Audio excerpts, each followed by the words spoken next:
Hi everyone, welcome back to Studioloo. It's Cindy. We're back with another Wander with Beatrix Potter today. So let's start with a lovely art and letters segment from this beautiful book of letters and, artists writing about and illustrating Beatrix Potter from their viewpoint of what her influence was in their life. So we'll start with John Agee. The Tale of Peter Rabbit is a thriller with a great villain, Mr. McGregor. McGregor has already eaten up Peter's father in a pie, so the thought of him catching Peter kept me riveted to my seat as my mom read the book. The most anxious moment came when Peter was cornered in the tool shed. There was something strangely adorable and terrifying about a rabbit hiding in a watering can with his ears poking out of the top. And what a fun illustration. Let's read a little bit more about the scary Mr. McGregor from Kelly Murphy. The stomp of a boot, the drag of the rake, the pie in the oven. Mr. McGregor is seldom seen, but ever present, lurking at every page turn. In the first Beatrix Potter tale, it is revealed that Peter Rabbit's father had been killed by Mr. McGregor. Country life can be rather dreadful to creatures both big and small. Potter's charming artwork and delightful language become even more powerful because of the tragic backdrop of farm life. With darling waistcoats and pert eyes, she can weave a captivating tale filled with real-life theatrics. Potter shows us that while there can be excitement and mischief, it is quick wit and keen eyes that are needed for living another day. Backyard birding is one of my favorite pastimes, and as every birder knows, squirrels are the bane of our existence. I sometimes yell, shout, and even throw things at the nuisances in my yard. After my ridiculous display, I remember the vivid world of Beatrix Potter and realize that somewhere behind a tree the animals are laughing at me. That is really, really cute. And yeah, I certainly have my share of squirrel doom in my backyard, but I think I've actually bamboozled them quite well with our bird feeder. So yeah. Okay, so let's get down to work. Where is my book? In my setting everything off to the side, here it is. Okay. Let's get back to it. So I think I told you we would jump into Jeremy Fisher with the next video, and that's what we're going to do. So if you're not familiar with Mr. Jeremy Fisher, this is he. He is this little frog. Mr. Jeremy Fisher wears the clothes of a gentleman and reads a newspaper, but he is a thoroughly froggy frog. Being amphibian, he lives in a little damp house among the buttercups at the edge of a pond. He's an avid fisherman, though not always a very successful one. When he sees large drops of rain splashing on the pond, he puts on his mackintosh, raincoat, and galoshes and sets off with enormous hops to his boat. I have not heard of a raincoat called a mackintosh before. Is that a British thing? I love it.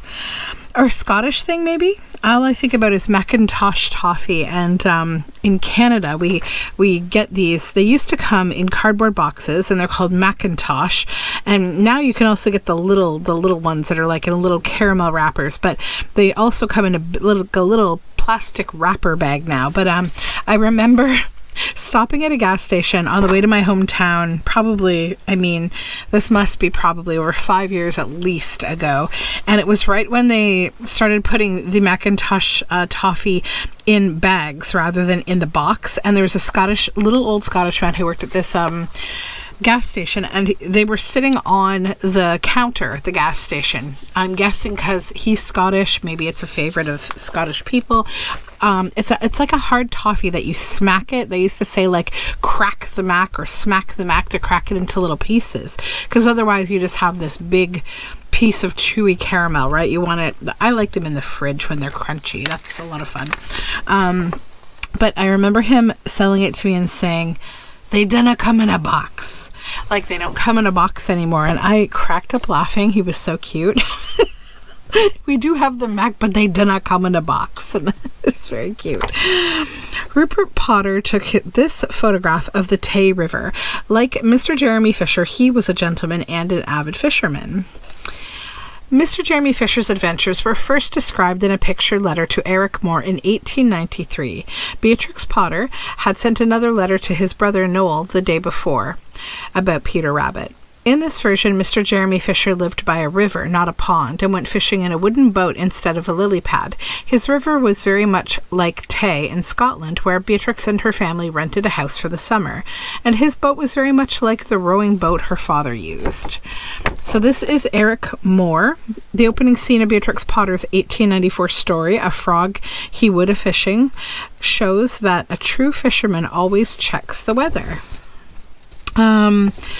In 1894, Beatrix sent Ernest Nestor, a printer, 10 drawings for a new story, A Frog He Would A-Fishing Go. This frog has no name, but is just like Jeremy. Nestor offered her less money than expected, as people do not want frogs now. She stood her ground, and Nestor bought 9 of the drawings for a children's annual. This is a bronze of Mr. Jeremy Fisher with a fine fish on his line. Beatrix retold her frog a-fishing story in 1895 in a letter with pictures for her young cousin Molly Gaddam, and there she is there. I'm glad she stood her ground and got paid. Smart lady. Fishing in the Lake District. Mr. Jeremy Fisher popped up again when Beatrix got to know the Lake District. In 1905, she sent a manuscript to her editor, Norman Warren. I'm afraid you don't like frogs, but it would make pretty pictures with water forget-me-nots, lilies, etc.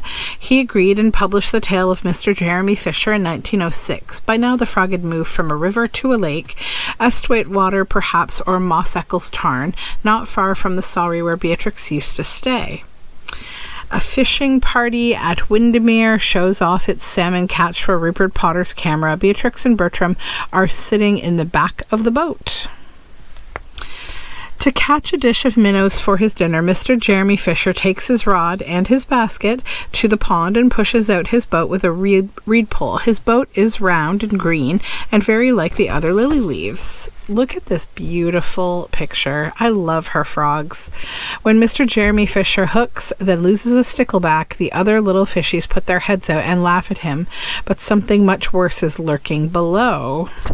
Mr. Jeremy Fisher comes home with no rod, basket, or galoshes, and no fish. Undaunted, he changes for dinner, invites his friends around, and serves roasted grasshopper with ladybug sauce. And look at these flowers. Frogs and Beatrix were old friends. Her journal for 1884 reads, "Poor little Punch died on the 11th. Green Frog had him 5 or 6 years. He had been on extensive journeys." 20 years on, Warren thought Mr. Jeremy Fisher should be green. Beatrix brought an ordinary common frog into their office to prove that he should be brown. This little fisherman went on to be one of her best loved characters. And so I think, again, this shows Beatrix Potter's commitment to, like, if you're going to teach children about animals, you should know how they look, right? And how they act. And I like that aspect of her authenticity. Like that, I think that's actually quite important, right? Like I often talk about the influences that I had as a child, and I think, as parents, we are all tasked with figuring out what kind of magic we'll create in our children's lives, what we will tell them, and what we will not tell them because we want to allow some bit of magic to exist. Things like the Tooth Fairy and Santa and the Easter Bunny and whatnot, right? But I mean, I've known people who, I was told a tale once that the reason why mountains exist is because there's giants sleeping under them, and that there's just grass on top of the giants. And as lovely as that is, I think, there was a point in my life where I still think sometimes when I watch the movie Big Fish, I'm reminded, like, that it's interesting and difficult to deal with when you're lied to, whether it's innocent things like the Tooth Fairy or something more complex. And I think we always need to be a little conscious of that. Like I obviously struggle with that as a parent a little bit, like Santa Claus being the big one. You want that Christmas morning magic. You want the idea. You want your kids to have that same excited feeling going to bed on Christmas Eve, that maybe they're going to hear pitter-patters on the roof. Maybe they're going to see Santa because he's going to be running late. Like, there's such joy to that. And I remember my friend saying to me once about how I had told him that we would be learning the gender of my baby when I was pregnant. And he's like, why? Don't learn the gender. He's like, how many secrets or true magic do we experience as adults? He's like, usually it's all gone in childhood. He's like, this is like the one big surprise that you're going to get. And I said, no, I know that, but I think I wanted to know. I just did. I don't know why, really. And I mean, I think none of us can really explain that we want to know the gender of our baby, or the sex rather, not the gender, because that can certainly shift and change over time, right? Gender is a concept, sex is biological. So yeah, it's a funny, interesting thing, the complexities of human relationships, right? Just stuff to ponder on. So I don't know. Perhaps we will also try to cover Tom Kitten today. We have Jemima Puddle Duck next, and see what I'm saying, then Samuel Whiskers, and then we get out of the stories and we get into some of the other stuff, but there's more stories. So I am struggling a little bit with what to do. So I think I will cover Tom Kitten, because that will give me these 2 pages to play with today. And then, yeah, that will be what we cover. And then next time, perhaps Jemima Puddle Duck. So Tom Kitten. This is little Tom Kitten. Adorable. 3 little kittens called Mittens, Tom Kitten, and Moppet are in trouble. Their mother, Mrs. Tabitha Twitchit, is expecting friends for tea. She calls the kittens indoors to wash them and dress them in all kinds of elegant, uncomfortable clothes. Then, unwisely, she turns them out in the garden and tells them to keep their clothes clean by walking on their hind legs and keeping away from the puddle ducks. Readers know she will be disappointed. Beatrix Potter knew Tom Kitten's home inside and out. It was Hilltop, the farmhouse she bought in the Lake District village of Near Sorry in 1905. At the beginning of the tale of Tom Kitten, Mrs. Tabitha Twitchit brings her 3 kittens up the garden path, past a trellis covered with roses towards the front porch, beyond the gate to the farmyard. This is the path Beatrix took to go in and out of Hilltop. She planted the borders on either side. Visitors take the same path today. So this is the real photograph of the path. And then here we have Mrs. Tabitha Twitchit bringing her kittens indoors up that path. So see, the correlation here is strong. Maybe we could do something with those pages. That'd be fun. So Buckle Yeat is just down the road from Tom Kitten and Beatrix Potter's home. This was sketched in 1907 for her new story. 3 puddle ducks march along the road. Pit, pat, paddle, pat, paddle, whittle, waddle, pat. They stop by the kitten's wall and try on their discarded clothes. So Tom Kitten's village is what we get into next. When the kittens are sent out to play, they jump onto the wall at the bottom of the garden. From here, they can see along the village street and over houses and fields to the hills beyond. Sorry cottages and gardens had already featured in the Pie and Patty Pan. In 1907, Beatrix sketched more of the views she knew and loved as settings for her next 3 books.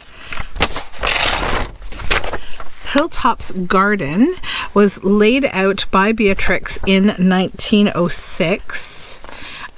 So that's this photograph that we're looking at here. And planted with cottage blooms from her neighbors. The pink rose she put in still clambers over her porch. So see that little porch there? You can see the little pink roses. So the history in these plants, right? Isn't that wonderful that these perennial plants continue to come back every year, even though the people associated with them are no longer here? There's just something beautiful in that memory that plant holds on to for all of us, really. The Puddle Ducks route is based on a sketch of Stony Lane. Stony Lane starts across the road from Hilltop and winds up the hill. So here's the Puddle Ducks route, and then this is Stony Lane. This is Beatrix Potter. She's on her front porch at Hilltop in 1913. A very iconic picture of her. Dressed in their ill-fitting finery, the puddle ducks set off up the road. Pit-pat, paddle-pat, pit-pat, waddle-pat. They end up in a pond. A perfect pickle. Beatrix borrowed the name for Mrs. Tabitha Twitchit from the farm cat she met while renovating Hilltop. Look at that cat. Oh my goodness, so cute. for Tom, sorry, well, she was renovating Hilltop. For Tom Kitten, she used the same model as for Miss Moppet.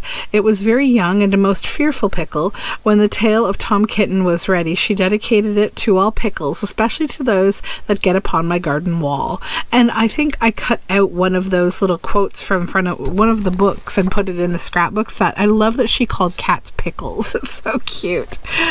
Beatrix had to return to London for the winter and finished her sketches there. For the last picture in the book, she found some dabbling ducks in Putney Park. Beatrix called the 3 puddle ducks Mr. Drake, Rebecca, and Jemima. Jemima was named after a duck at Hilltop. She was about to star in a book of her own. And we have Tom Kitten here writing to Drew Fail. Master D. Fail, Kylemore. Dear Master Fail, I wish you a happy new year rather late. Miss Potter did have to write such a tot of letters. Do you know she gets letters from little girls as far off as New Zealand and America and Russia? And now somebody wants to give her a Norway kitten. I rather am afraid I shall fight it. Your affectionate friend, Tom Kitten. That is so cute. Oh my goodness.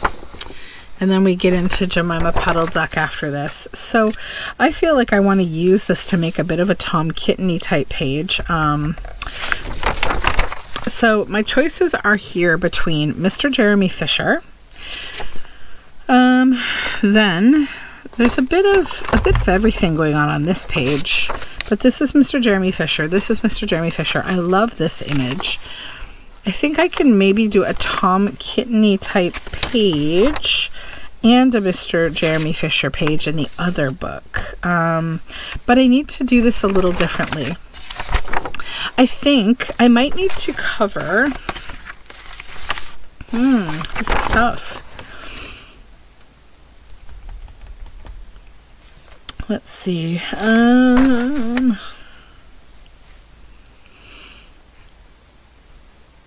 What to do. Yeah, I think I want to use this and this together, but I also really love this Mr. Jeremy Fisher, and these are together. I wonder if I have, from all my little books, the same kind of an asset that I could use. So let me set some of this aside here and grab my basket of things. I know I've got lots of stuff in here. What book is this? I've got several of these books hanging about. Well, this is the Tom Kitten book, baby? Yes, indeed, it is Tom Kitten. Do we have that picture of Tabitha going up the garden lane with her kittens? The same one. I have lots of other pictures. Is it this one? No, no. Not that one.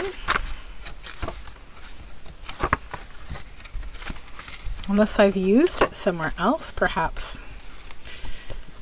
Tom Kitten. I just would like to use those together because they go together. Like they're the same scenery. Although that could work too, because it's the same building.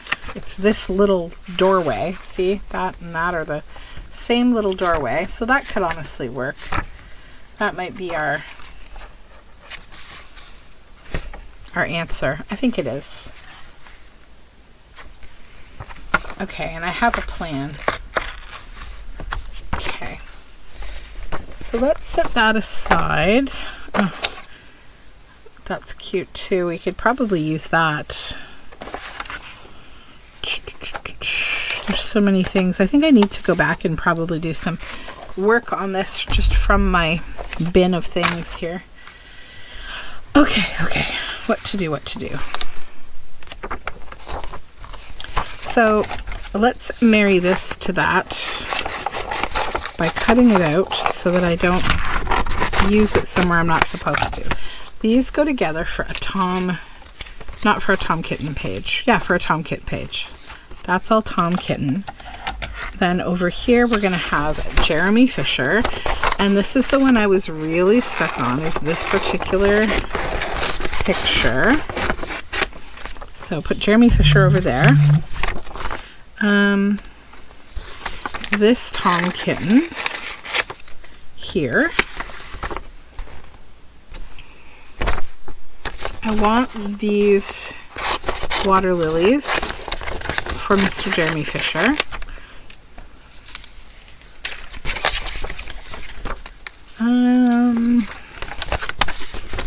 This can go to Mr. Jeremy Fisher.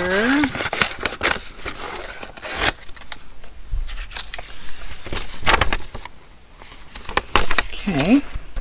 Then we have the Mr. Jeremy Fisher page.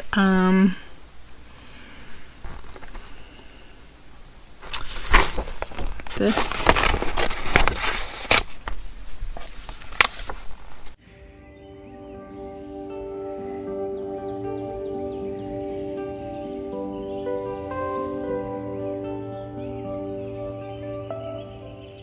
Then I'm just going to I've cut this out, the Rupert Potter information about Jeremy Fisher.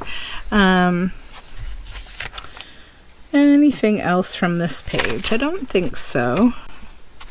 I'll save these two bunnies for fodder for the book. I might use this as a bit of collage because this is a letter being written to Mr. Jeremy Fisher from Mr. Alderman Ptolemy Tortoise. So we'll set that up there.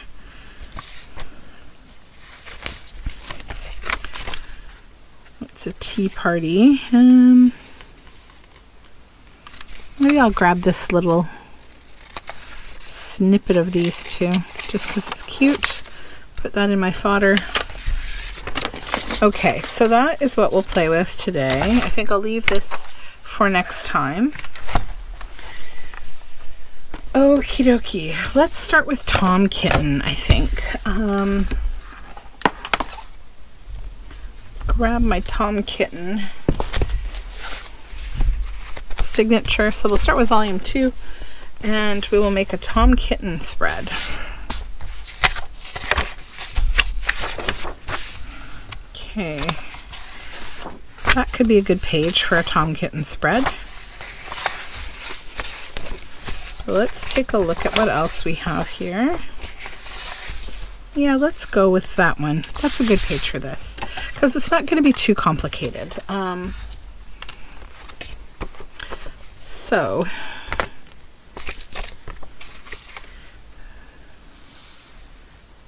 okay, what I want to do, I want to keep this gnarly edge here, but I want to make this look a little fancy. So I'm going to try some gilding wax around the edge. I'm just going to trim it down a titch. I want it to kind of look like it's a special little piece of paper, but like it got torn.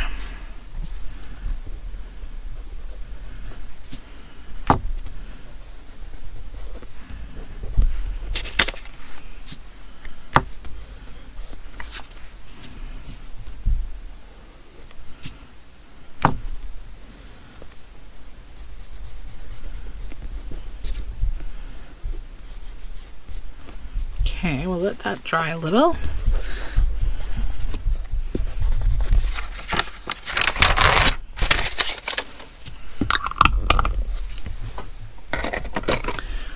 Then I need to glue it down.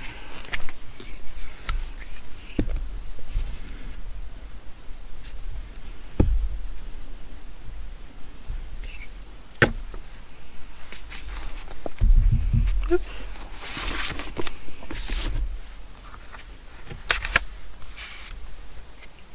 It's going to go right there.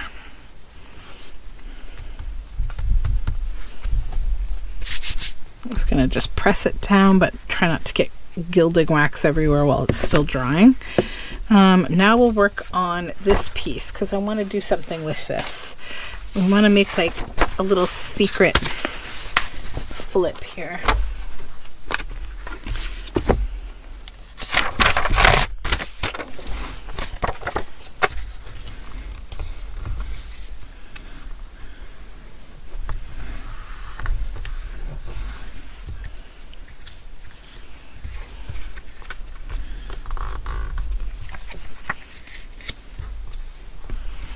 Okay, and I was thinking of backing that, but you know, it has that really cute picture on the back, and I feel like it could just be so cute as writing space on both sides. You could write here and here, and we'll just glue that down right beside there, so it's a little secret pocket. Or not pocket, but like a little secret flip. Yeah. Had a really cute little meeting today with my daughter's school. So my son will be starting kindergarten in September, so I got to meet with the teacher today for a little lunch kind of meeting. And the school's they're having an education week this week, so they have fun things planned all week, and today was the dance party, and it was cute. I just walked by the gym, and I know my daughter's in there somewhere, but they were having the dance party, and the lights are out. They've got all these colorful flashing lights, and oh, she was having a great time, I think. I'm sure she was. I couldn't see her because it was a party going on, and I was not invited, but it was a lot of fun. I could tell the kids were having a blast. They do a lot of dance kind of stuff at her school, and I love that. It's like they always plan good things. They're playing bingo like this week. They're like, yeah, they're always giving out all these prizes and things. Like, it's just a lot of fun. It's a nice little school. All right, let's put Tom Kitten on this page as well.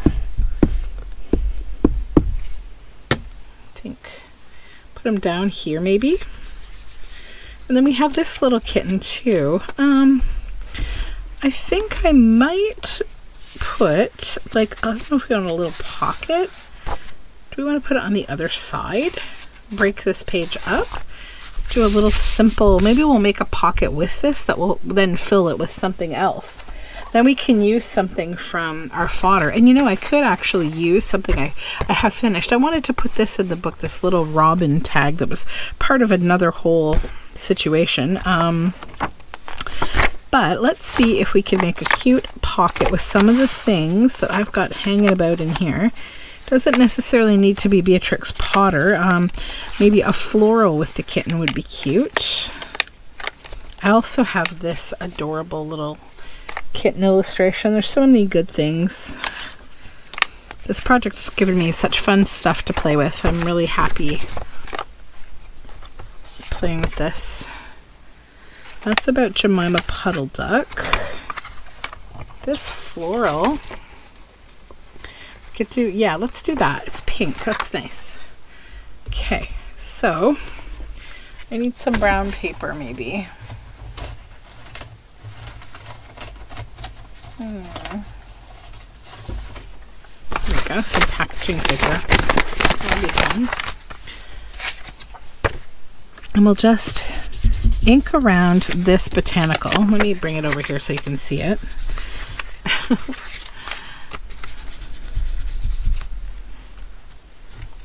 And maybe we'll also ink around this little sort of tattered piece of book.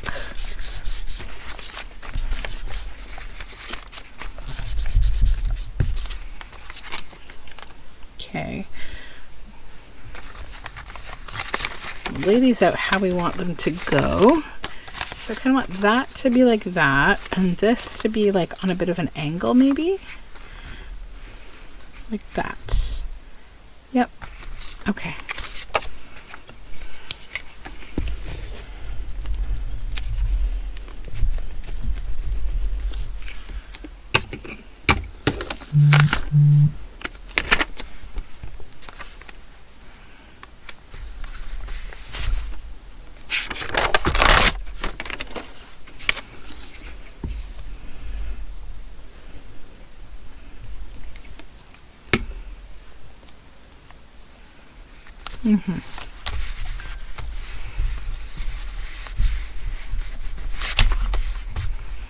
Okay.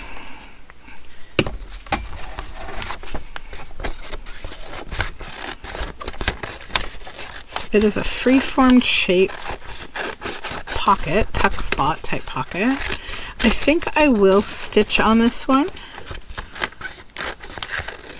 just because I think it will look really cute. So I'll be back. I'm just going to head over to the sewing machine.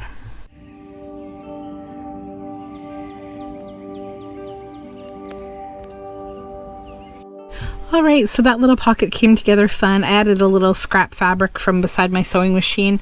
I keep a basket of little fabric scraps over there just for these kinds of occasions. So I think I'll put that maybe on this side like so. So we'll get that glued down.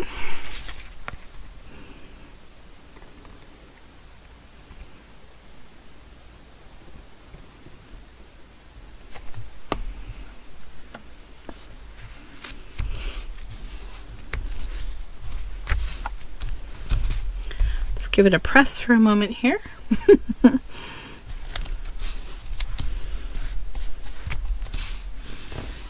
Okay, and then I think what will go in there will be this. Be very cute.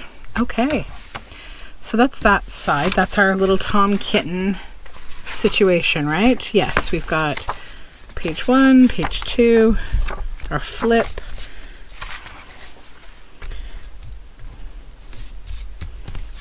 That another moment, or I'll just flip it this way so it can sit down on itself. Okay, so that is for volume 2. So put that away, and then we'll get back into volume 1. These books are going to be so big and fun. Oh my goodness. So now we've got quite a large supply of Jeremy Fisher things, probably enough for 2 pages, to be honest. So let's take a look in here and see if we're done with this signature or if we have more room. It's our squirrel nutkin. We've got this double. Okay, we've got that spread there. So I don't think I'll do another big spread. And then we've got this. Yeah, I think I said that before. This just needs a pocket on it. And I think I've got the perfect one that I wanted to use on a text page. Hold on. Side quest. I'll show it to you in one sec. So I've got this text, this page of text here, and I want to add this pocket, which is like a little London kind of map of important Beatrix Potter things. So that will be good there. Okay. Sorry, just looking at a notification I just got there. Okay, so that's that. Now, we continue onward. We certainly could jump over, yeah, right here. Let's do this last page.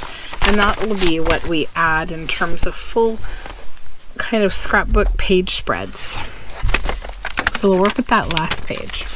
So now let's pull all these things together that we have. So this is a bit of collaging.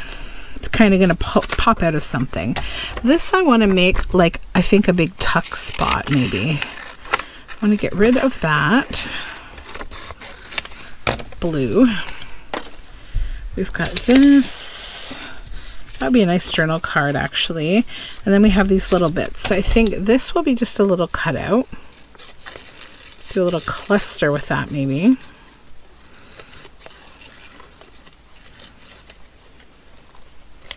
Some scraps or something. We'll do a cluster. Then these 2 little rounds. So this is the one that I was so insistent that I needed. And this one.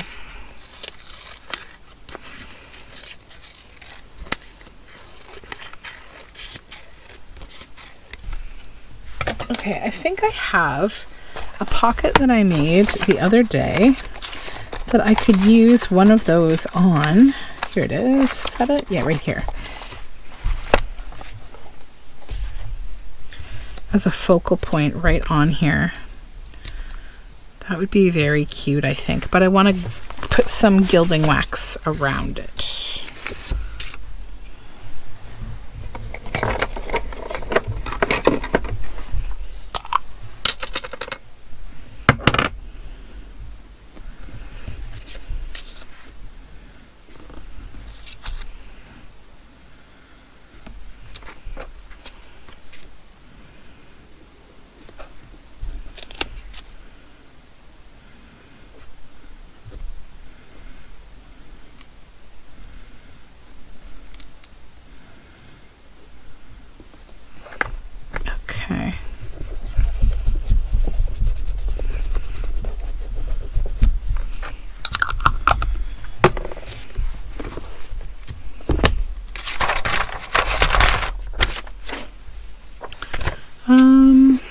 This I want to make a journal card with.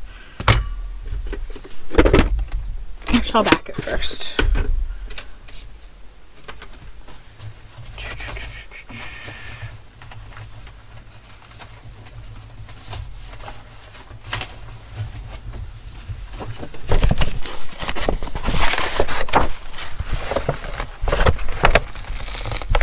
Come on. Ooh, this can be so hard to tear. Here we go.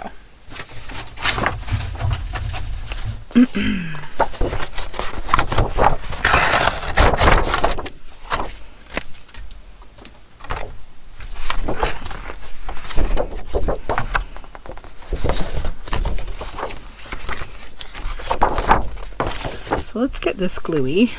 Set this aside so it can dry in peace.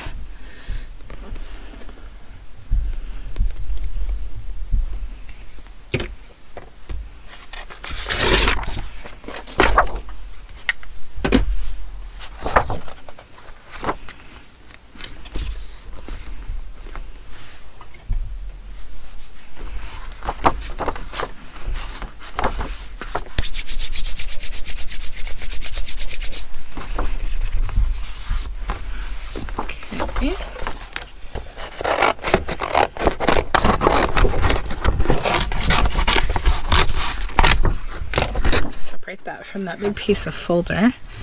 Those numbers there are kind of neat. Might leave those on.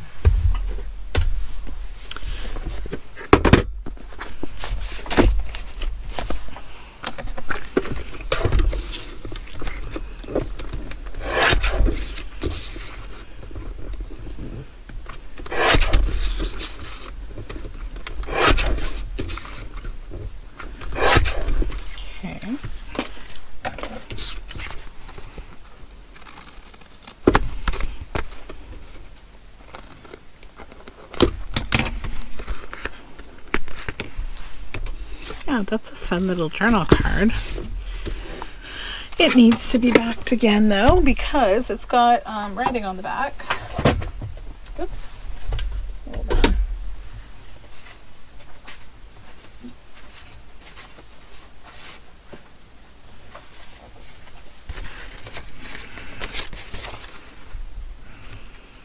That would be nice on the back there. Even though these are skinny pieces, it's okay.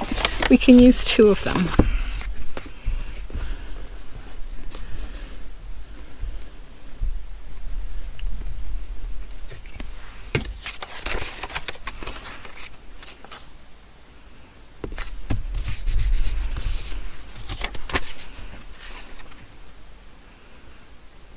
Line up those lines. This is some leftover dyed log paper from a project I was working on. I do have some of this beautiful log paper in my shop.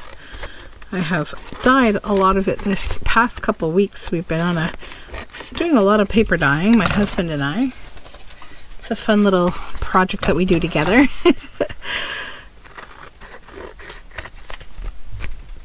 Right now he's making me lots of big coffee dyed paper for an upcoming project.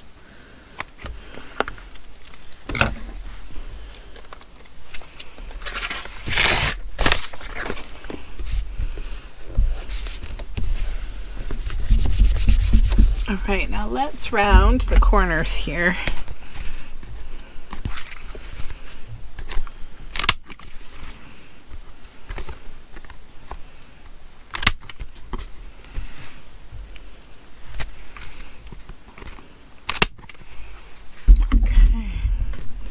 Take my daughter to bicycle safety night tonight, so she's going to go to it's like a children's kind of, it's run by the city that I live in, and it's like a children's safety kind of zone where mainly like firefighters and paramedics like hang out with the kids and like teach them safety, and it's really fun. She's gone once before for a similar thing with her Beavers group, and they had a great time teaching them everything about first aid. Tonight it's bicycle and scooter safety.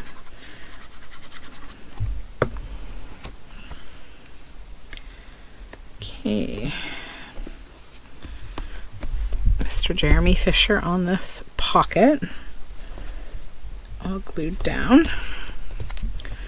All right, then this I also need to figure out. We'll start with ink.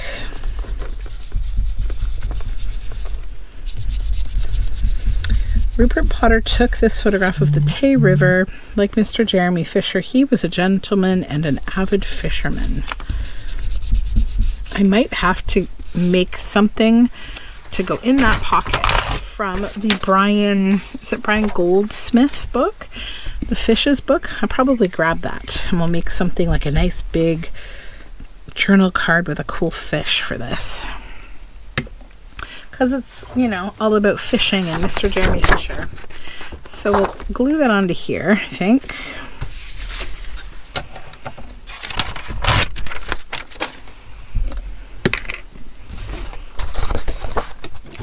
Cut this out.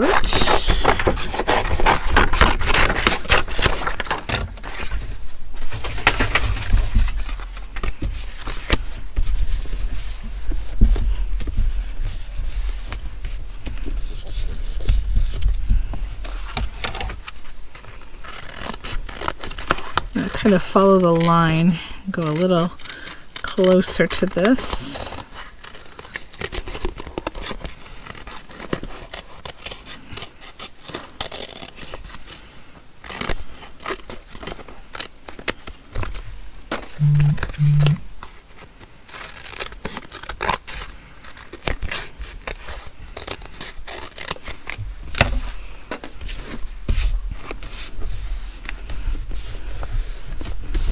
Okay, yeah, that should be good. I think I'll use this mainly as a glue down, but let's gild around it too. I just think it adds a little magic when you add some gilding wax.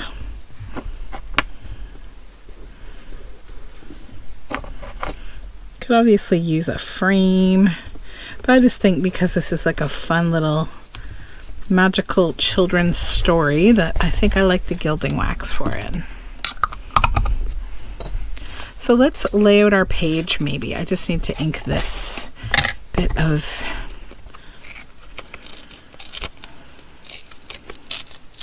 just gonna tear this here.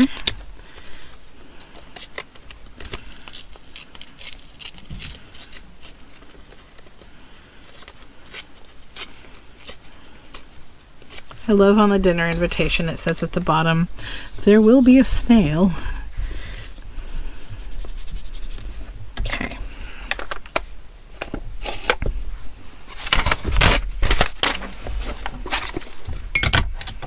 Now we need to put our pages in the center so we can lay this page out. Okay, so first of all, just kind of set these up the way I think they'll go in this book. Probably there, like that. Okay. So we'll start with this pocket, maybe here.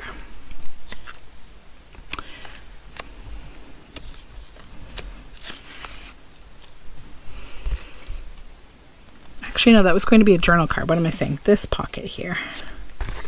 That can go in that pocket. We'll have this bit of collaging. And I said I was going to make a cluster, but maybe I'll do that.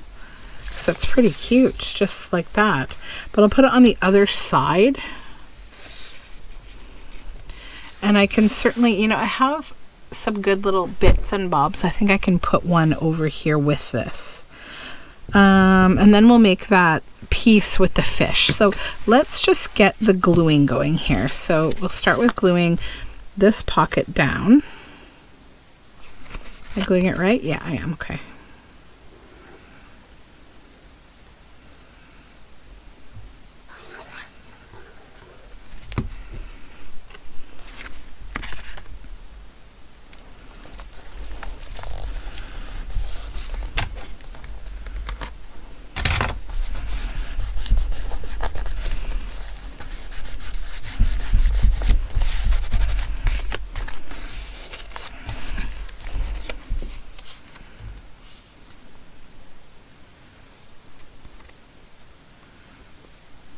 I need to refill this bottle. I've really been bringing it to very empty. Somehow it's still going. Okay.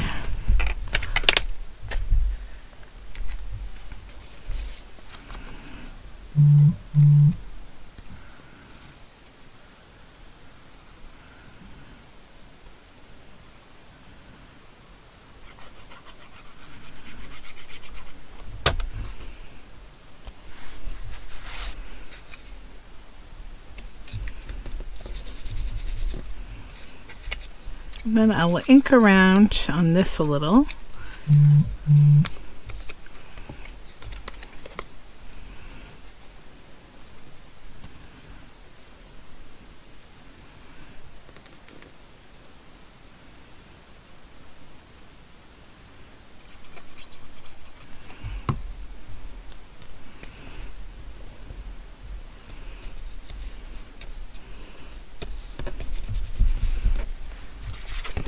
And we'll glue this down.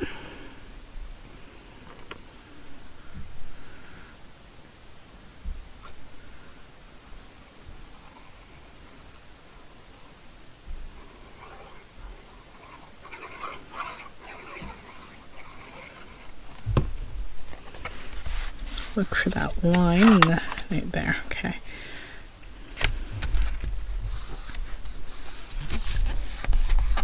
Okay, so there's the general layout. I'm going to grab a couple things, a little bit of collaging stuff, and something to make a cute tag or journal card for this that's fishing related.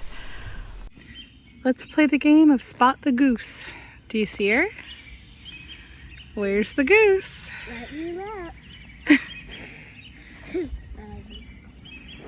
Let me look around. Where is the goose? I was trying to find her. You still don't see her? I need just small. She's in the violets. What? She's in the violets. She's looking at us. Okay, so here it is, Fishes by Brian Wildsmith. And I also found this little nature matching card from this set that I got a while ago. And I think I want to plop that on the page too, because it'll be a lot of fun. I know somewhere I have this fishing logbook that you put like, it's designed for like fishing trips where you can put like the weight of the fish that you caught, the breed of fish, the date, the time of day, conditions, etc. I'll have to see if I can find that book.